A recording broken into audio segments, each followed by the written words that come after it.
What's going on, YouTube? Welcome to the official playthrough of Death Rule Lost Code. This is a visual novel made by Mesai Games. It's a survivals type visual novel. It's a survival game. If you've ever if you've ever watched The Hunger Games, if you've ever seen Future Diary, it's basically like that.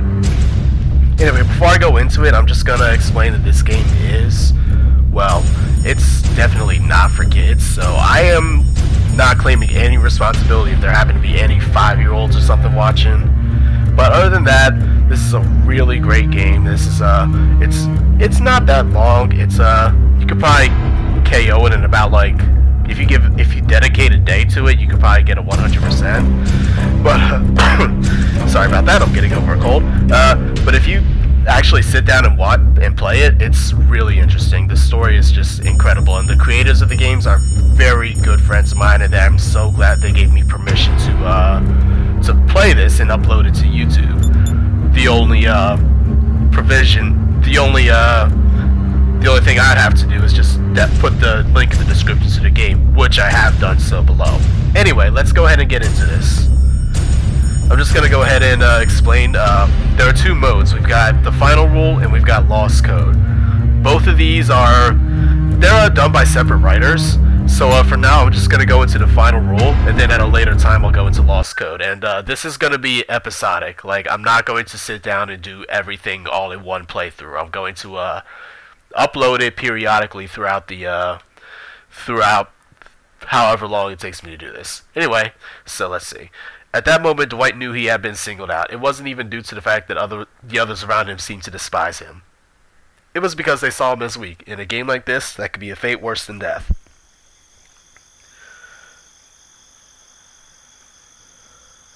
Dwight's head felt unnaturally heavy, and a wave of nausea hit him as he attempted to sit up. He was forced back to the ground by the pain. Judging by the quietness in the room, school must be over. Everyone's probably gone home by now. Figures they'd leave me here like this. That's strange. I'm lying on my back, but I remember falling asleep at my desk. How did I end up on the floor like this? Who cares? I feel so sore right now. Sorry. Dwight had been having a particularly bad day. He had walked into class late again. Some school kids had beaten him up on his way to class, and he had forgotten his lunch. Wow.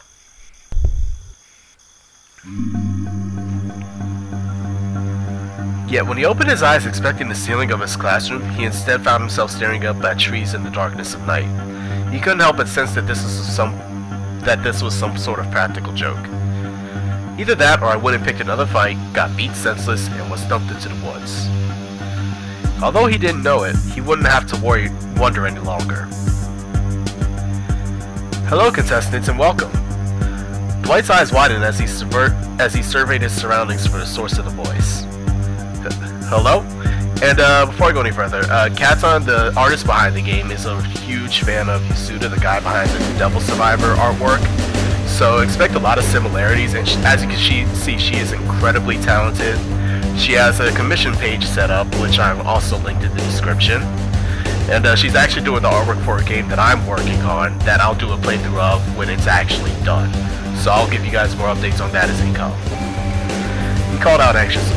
His eyes continued to scan the area. He couldn't tell where the voice was coming from, but it seemed to be close. Now that all participating players have gained consciousness, please make your way towards the nearest non-combatant zone. And that's when it hit him. The chill ran down his spine and realization set in. The situation he had gotten himself into. It was just like the rumors that had been floating around school. They called it the Death Game. No one knew where the story had originated from, but it allegedly involved people being kidnapped or volunteering for a game that involved killing other people. Dwight had always thought it was just a stupid story meant to scare gullible people, but he had clearly been wrong. He forced himself to his feet, his legs shaking violently. Only he couldn't tell whether it was from exhaustion or his fear. Worse yet, he suddenly felt even more nauseous than he had previously. From what he could tell, he was in a dense forest and he had no clear way to go or any knowledge of what exactly he was meant to be doing. This has to be some sort of dream. Yeah, a dream. Dwight took a deep breath, desperately trying to fight off hysteria. Just as he was starting to calm down, he thought he heard something nearby coming out of the woods. Who's there? Silence. Dwight sighed. He was letting himself get freaked out too easily. He turned to walk, trying to take a moment to sort out his situation when... Dwight fell backwards onto the ground and a large humanoid machine loomed over him. Welcome to the 44th game. I am here to inform you of the rules. Any form of resistance will result in your immediate removal of the game. 44. How do you get away with it for How you get away with it 44 times? My goodness. If not for that ominous statement, Dwight would have gotten up and ran as far away from that thing and as fast as he could. But instead, he slowly rose to his feet. What are you? Sorry. What are you? What the hell am I doing here? Reserve all questions until after the presentation of the rules. Rules? Dwight shivered as the machine made an inhuman noise that sounded strangely like laughter. He hoped it had only been his imagination. The game rules, of course. Now. Rule number 1. All the players must complete their objective before 74 hours and 55 minutes elapse. In case of time expiration, the game piece will activate 30 seconds after the end game. Rule number 2. All players must remain in the game field for the duration of the game. Attempting to escape will result in the game piece's immediate activation. Rule number 3. All combat is prohibited during the first 12 hours of the game after the game started, and instead combat prohibition.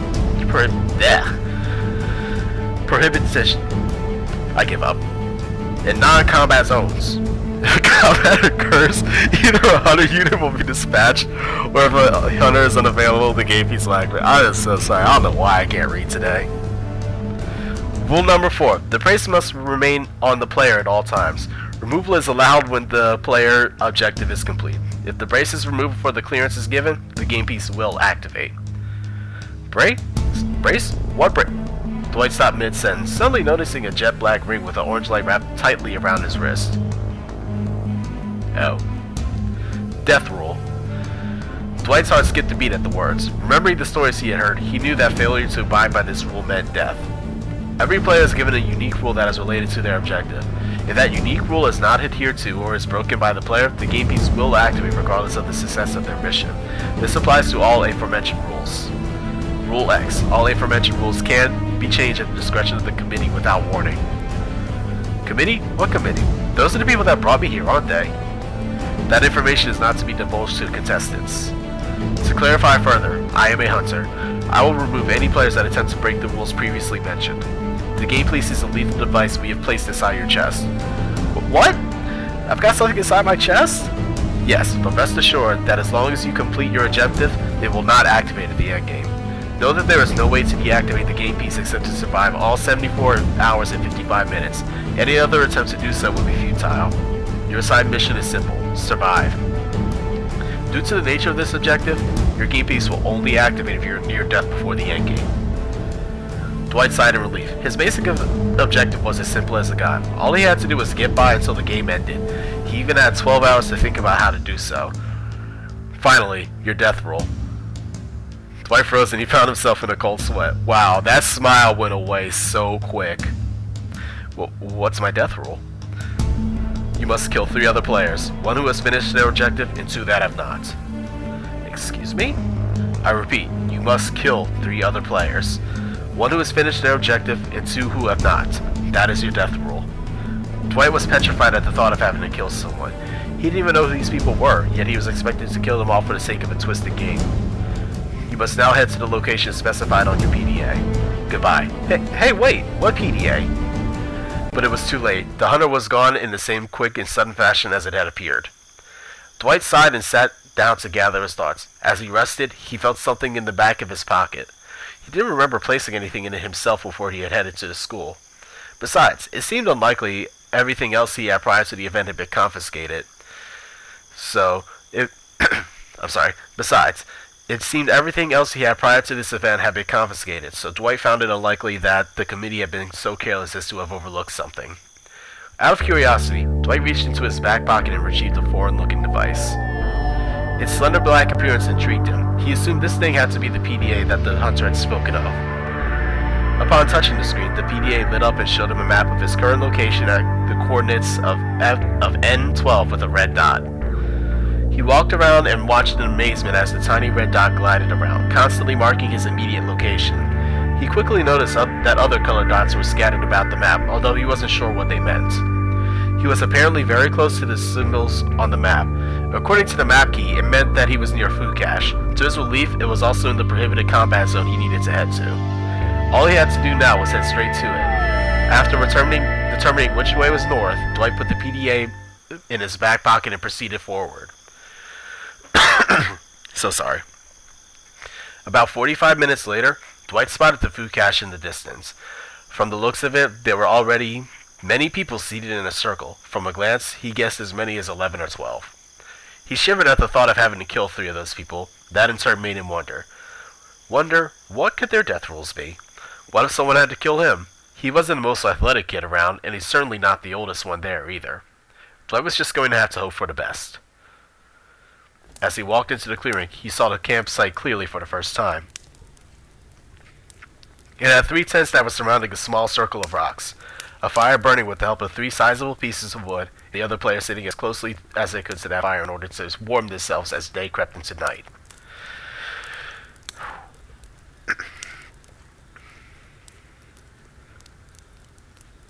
When Dwight walked over to join them, they all turned their heads. It sort of reminded him how everyone would look at him when he walked late into class, except this time, the emotions behind their gazes were completely different. He was in the presence of complete strangers, people who, for all he knew, may or may not want him dead for any or no particular reason other than they didn't like the looks of him. Dwight forced his paranoid thoughts aside as he awkwardly walked over to them and sat where there was room. Suddenly, a voice spoke out that made Dwight jump out of his skin. Congratulations to everyone for finally being able to meet the other players face to face. As soon as everyone has been acquainted, I'd encourage you all to direct your attention to the nearby tents. Inside, you'll find a meal to split amongst your fellow players. The game will begin at the top of the 12th hour and a loud noise will ring through the playing field. The PDA's voice dripped of icy sarcasm as it concluded. I do hope you enjoy your final meal, and remember, no fighting. A wave of silence washed over the campsite as everyone seemed to bow their heads in deep thought, each one of them trying to come to the terms with their grave situation. Dwight figured tension like this wasn't helping anybody, so he tried to break the ice. So, anyone up for some grub? He tried so hard just now. He tried so very hard. Without a word, everyone once again turned their heads and glared at him. Dwight sat there nervously and stared at them with wide eyes. Suddenly, a blonde hair got addressed him in an icy tone. That smile just, we ain't gonna be seeing it very often, are we? Perhaps you don't quite grasp the gravity of the situation we're currently in. People are going to die, and the first thing you worry about is food? Well, you see, we might as well eat before we have to. His voice trailed off as he looked away from the man. At that moment, Dwight knew he had been singled out. It wasn't even due to the fact that the others around him seemed to despise him. It was because they saw him as weak, and in a game like this, that could be a fate worse than death. With that, Dwight quietly inched his way out of the circle as the guy in a jacket and red shirt got up soundlessly and went over to one of the tents. The sound of boxes being opened could be heard. Figures. Dwight and the others twisted around curiously as he emerged from the tent with a disgusted look on his face. In his hands, he held pasta. Dried boxed pasta. How the hell are we supposed to eat this? We don't even have water or anything to boil these with. He crunched one of the boxes in his hand. His grip softened and he once again looked at the box. This might be a sick joke, but it's definitely better than nothing. Here. He tossed the box at a blonde woman that he had been sitting next to before going into the tent to retrieve more uncooked pasta. After the food had been rationed, Dwight found himself opening one of the smaller boxes. He singled out a single piece and nibbled at it gingerly. It wasn't the same, but neither he nor anyone else was there in a situation to complain. As he ate, he heard others talking to each other and looked up. Everyone seemed to be conversing with at least one other person. Oh, okay, the game decided I wanted to lag. Okay, well, while it's rebooting, I guess, I'm gonna explain a little bit more about this game, so... Oh, never mind. I'll explain later. Everyone except him. He sighed and watched quietly, separated from the rest of the group. 4 guys and 8 girls. By the looks of it, the groups were already being established. The blonde man and woman from before seemed to be paired up with the man in the red shirt and jacket. Dwight heard the blonde man introduce himself as Abraham, just as his eye caught another blonde-haired woman nearby.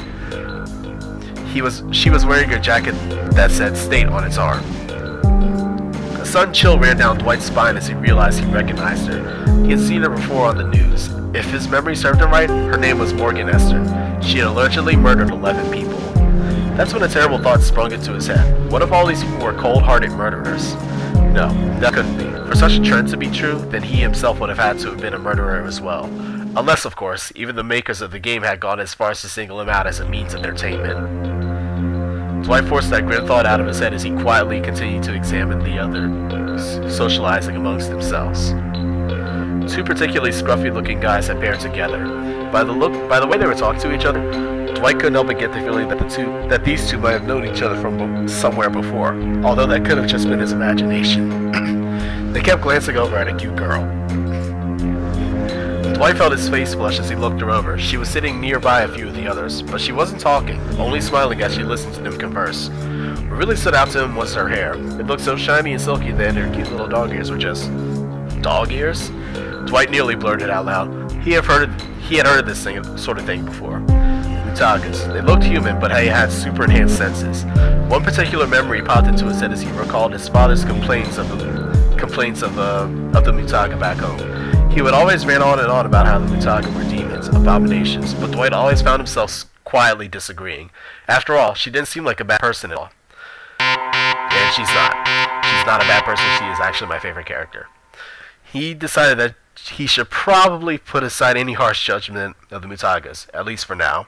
After all, why forsake a possible ally? Dwight knew that, as bleak as things were, he'd need an ally, and the Mutaga seemed as good an option as ever at the moment. Tugging that thought in the back of his head, his eyes caught yet another Mutaga. She was crouched down, talking softly to a little girl who was considerably younger even than Dwight was. The last group consisted of two younger girls. One wore a red shirt and jacket, the other wore glasses. Both had brown hair.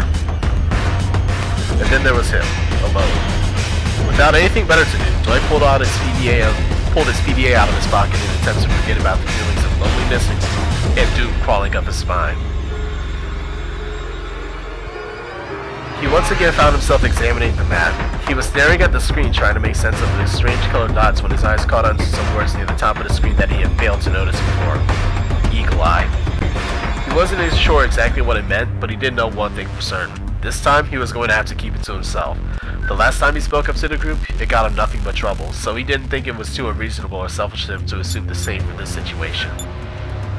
After a while of closely examining the map, he tucked his PDA away and quietly crawled over to one of the tents. More boxes of pasta were inside, so he pushed a few of them aside and made a small space near the back to sleep.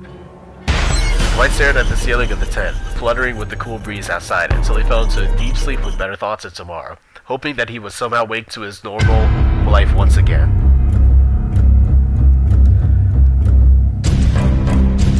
Scene transition. There we go. Dwight was suddenly wide awake as a blaring sound rang throughout the field. His mind raced as he tried to make sense of the situation. That's when he remembered. He was in the death game, and the game had just begun. And this is going to be where I stop this particular playthrough video. Like I said, I'm going to do this in episodic format. This is just going to be the prologue. As far as the game itself, obviously, as we go on, there are going to be choices that influence how the game goes. These choices influence, like, whether or not certain characters live, even the ending altogether. And some of them could just lead to bad ends, as most visual novels do. That being said, I'm going to go through the game as if I were the one in there and I was the one making the choices. So I would just do what I would naturally do in those situations, and then afterwards I'll go back through and essentially pick whatever I didn't pick the first time around, and eventually that'll bring us to a 100% playthrough. Anyway, I really hope you guys enjoyed this, and I'm really sorry for all the coughing and all that I've been doing. I am getting over a cold, so any coughing and anything like that, that's just me trying to keep my throat from, like, burning. Anyway, so I really hope you guys enjoyed this. Once again, Mesai Games, Death Rule Lost Code. This is the full version of the game. And, yeah, I've put the link in the description. I've also put Katon and Hijiri's information in the description. Katon, the artist behind the character designs and everything. Hijiri, the one who wrote the storyline as well as did the graphics for the game, such as like the text boxes and everything. And yeah, I'm really glad that they let me play through this game and upload it to YouTube. And please hit that like button, hit the subscribe button if you haven't already, and I hope you guys enjoyed it, and I'll see you guys next time.